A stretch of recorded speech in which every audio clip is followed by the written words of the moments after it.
Ano pong masasabi niyo sa paparating na JS Prom? Ang mahal, ayoko sumali. Sige, thank you. Ano pong masasabi niyo sa paparating na JS Prom? Ayun doon! Ano pong masasabi niyo sa paparating na JS Prom? I-date kasi Micaela de Rosa. Ano pong masasabi niyo sa paparating na JS Prom? Wala kayong masabi pareho. Sige, thank you. Ano pong masasabi niyo sa paparating na JS Prom? Wala.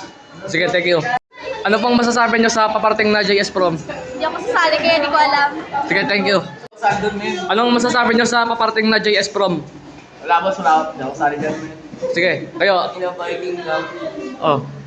Wala. Wala kayong masabi thank you. Ngayong paparating ng JS Prom ay tamang patapad ng mga alituntunin bago pa man ang mismong araw ng JS Prom. Sa ngayon, ay kagagayan kami sa pamunuan ng pagdubay kung magkapatapad pa sila ng mga rules sa JS Prom. Ito ang inyong lingkod, Arkin Juan David Cubiao, nagulat para sa Balitaan Plus.